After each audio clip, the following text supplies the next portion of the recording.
Okay, part 3 of the video will be some mix and match items.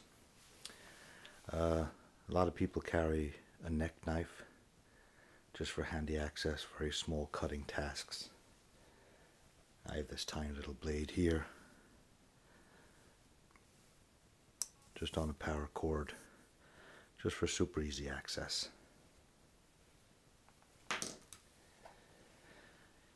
Gloves. These are actually bamboo gloves. Bamboo is great because it doesn't hold moisture, dries very easily, and does not hold different types of mold and stuff like that. Will not grow on bamboo, so your gloves won't get moldy. And they have rubber covering in the front to keep your hands a little bit dry and safer. This is a diamond file for sharpening my knives. These little add-on pieces are sometimes with my kit, sometimes not, but they are handy little items to have. Of course, a lighter, which is what 99% of fires are going to be started with.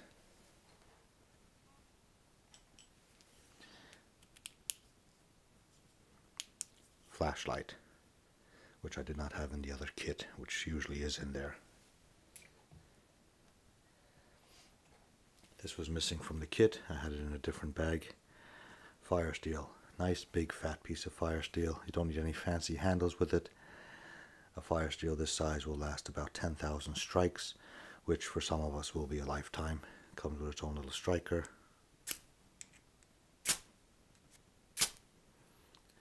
So that's my backup fire. Very rarely have to use it, but it's good to have it.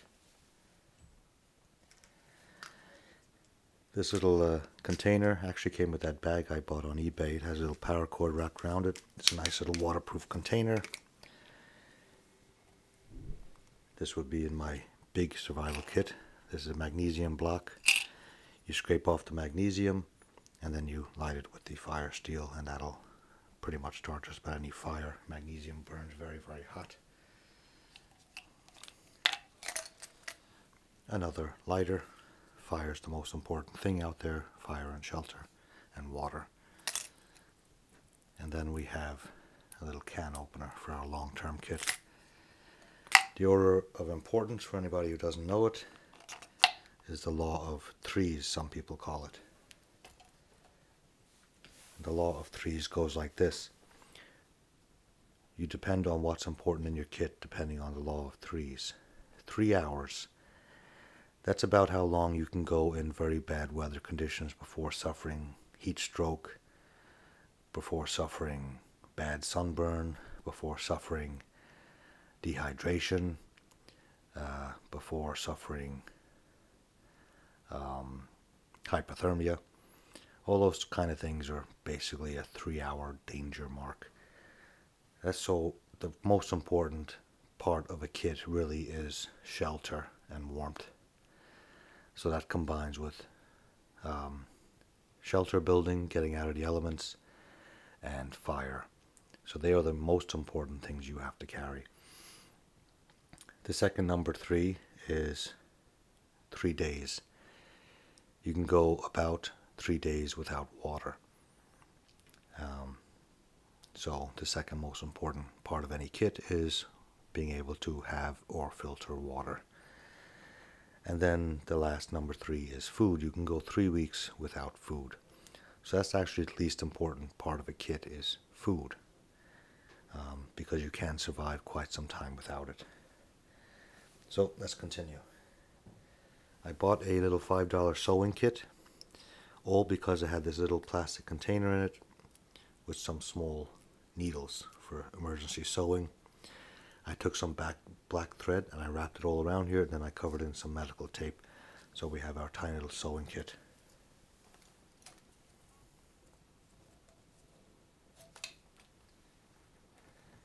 And then of course, you can't live without safety pins.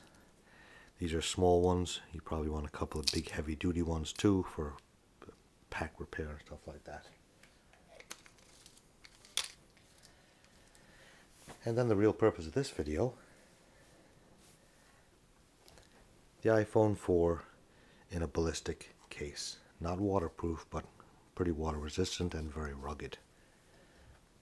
The iPhone 4 as a survival tool? Yeah. I mean, you can carry extra battery chargers with you. You can carry solar chargers. You can keep this thing going for a long time in the wild. Why would this be a survival tool? Well, let's start from page 1. Of course, it's a phone. You got to call somebody for help. It's entertainment, which is psychological. You can have movies on here, music, stuff to keep your mind occupied. If you're in a Wi-Fi area or if you're in a cell phone signal area, you can actually go on YouTube and watch some how to survive videos when you're stuck out there in the wild.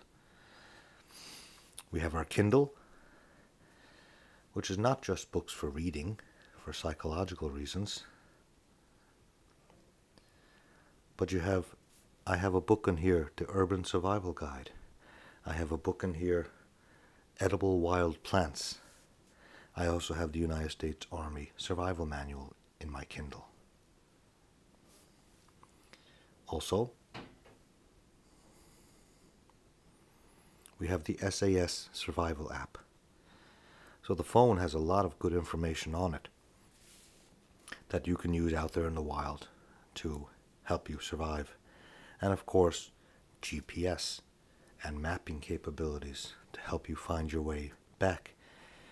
If you fall down and break your leg and you're stuck somewhere, you can use your GPS to get your exact coordinates, call for help on the phone, and they'll know exactly where to find you.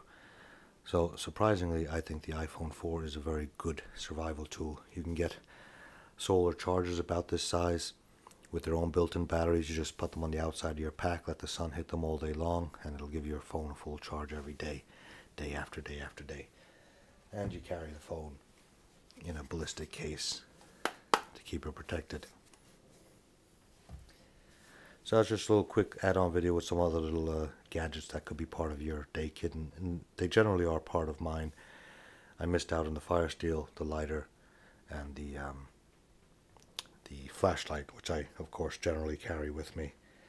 Things like the diamond sharpener, a neck knife, sewing kit, stuff like that is not part of my general carry. But the small bag I showed in part 1 and 2, I'm not sure if that's going to be my bag or not. I do have a Pathfinder haversack coming, which is a somewhat waterproof bag. I really got it because it works as a kneeling pad and a seat because it's somewhat waterproof. But I might just put the entire kit into the haversack and carry it that way. I don't quite know yet. And of course, if you have a slightly larger pack, you can carry a little more gear. Anyway, thanks for watching my videos. Comments, appropriate comments are welcome. Thanks for watching.